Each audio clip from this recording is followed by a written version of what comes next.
Praise the lord. పునరుద్ధానుడైన యేసుక్రీస్తు నామములో మీ అందరికీ శుభాభి వందనాలండి. బాగున్నారా? యేసయ్య మీ అందరినీ ఆశీర్వదించును గాక. అనుదిన వాత్సల్యత అనునేటి వాక్య ధ్యానాంశాన్ని ఉదయకాలం ధ్యానించుకుందాం రండి. పరిశుద్ధ బైబిల్ గ్రంథములో నుంచి 1 పేతురు 4వ అధ్యాయం మొదటి వాక్య భాగాన్ని నేను చదువుతాను. వీలైతే బైబిల్ తెరిచి వాక్యాన్ని గమనించండి. క్రీస్తు శరీరమందు శ్రమపడిను గనుక మీరును అట్టి మనస్సు ఆయుధముగా ధరించుకొనుడి. దేవునికి స్తోత్రము కలుగునుగాక.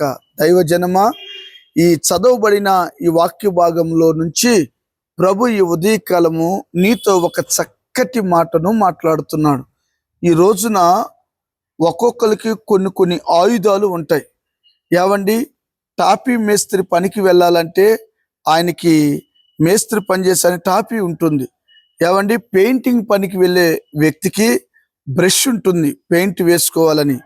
ఏవండి, రకరకాల సెంటరింగ్ పని చేసే వాళ్ళకి సుత్తులు ఉంటాయి. ఏవండి, రకరకాల ఆయుధాలు ఉంటాయి. ఎందుకంటే వారి జీవన వ్యాపారాన్ని కొనసాగించాలంటే వారి వృత్తికి తగిన ఆయుధాలు వారు తయారు చేసుకుంటారు. పొలం పని వెళ్ళే వాళ్ళు పార, పొలుగు తీసుకొని వెళ్తూ ఉంటారు.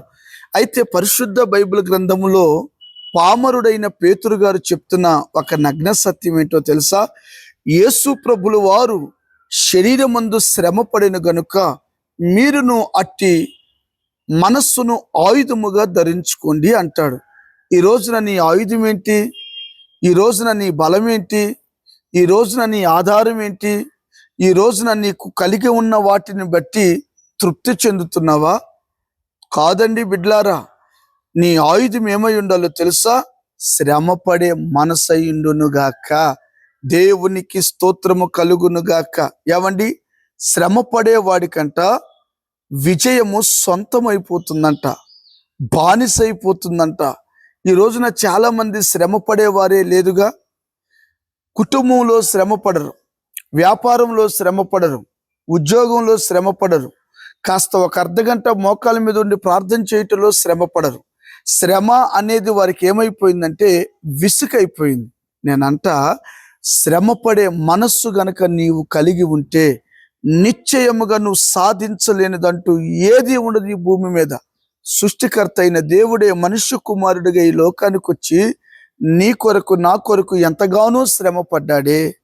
మరి నువ్వెందుకు శ్రమ పడలేకపోతున్నావు? శ్రమపడు, శ్రమను అలవాటు చేసుకో. ఆ శ్రమల మధ్యలో మహిమ నీకు అధికమైపోవునుగాక. దైవజనమా, గమనించండి, శ్రమ లేనిదే మహిమ లేదు, శ్రమ లేనిదే పరలోకము లేదు, శ్రమ లేనిదే దైవ కార్యము నీలో జరగదు. గనుక పేతురు చెప్పినట్లుగా నీవు నేను శ్రమ పడుదుముగాక. యేసు ప్రభుల వారు ఎక్కడికి వెళ్ళినా కాలినడకతోనే వెళ్ళారు. ఏవండి, కొండలెక్కారు, మెట్టలెక్కారు. మేము కూడా ప్రస్తుతం ఇప్పుడు ఈ యొక్క చింతపల్లి, అరకు దగ్గర ఈ చింతపల్లి అనే ఒక గ్రామానికి మేము వచ్చాం. ఏవండి, కారు రావడానికి చాలా ప్రయాసపడింది, మాకు కంగారు అయిపోయింది. ఏవండి, కొన్ని 10-15 కిలోమీటర్లు ఇలాగ ఎత్తు మీదగా ఒక కారు వచ్చింది. సడన్గా ఆగితే కారు వెనక్కి వెళ్ళిపోయే పరిస్థితి ఏర్పడింది. కానీ దేవుడు కాపాడుతూ మమ్మల్ని క్షేమంగా ఇక్కడికి నడిపించుకొచ్చాడు. ఈరోజు సేవకుల మీటింగ్ని నా దేవుడు బలపరిచి ఘనంగా వాడుకొనుగాక. దైవజనమా, నేను ఈ విషయాలను మీకు ఎందుకు చెప్తున్నానంటే, ఎప్పుడు సుఖాన్ని ఇష్టపడకు, సౌఖ్యాన్ని కోరుకోకు, శ్రమలను కోరుకో. శ్రమ నీకు మహిమగా మార్చబడుతుంది. ఒక్క మాట చెప్పి నేను ముగిస్తాను. యేసు ప్రభు శ్రమ పడ్డాడు గనుకనే నీకు గొప్ప రక్షణ కలిగింది. ఇశ్రాయేలీయులు శ్రమ పెట్టిన కొలది వాళ్ళు విస్తరించి ప్రబలారంట. ఈ రోజును శ్రమలు మనకు వస్తేనే ఏవండి ఆశీర్వాదము, అభివృద్ధి విస్తరించును గాక. శ్రమ పడే మనస్సు నీకు ఆయుధమైపోవును గాక. నీవు కూడా అట్టి మనస్సు కలిగి యేసు కొరకు బ్రతుకుదువు గాక. దేవుడు ఈ మాటలు నీ గుండెల్లో ఫలింప చేయను గాక.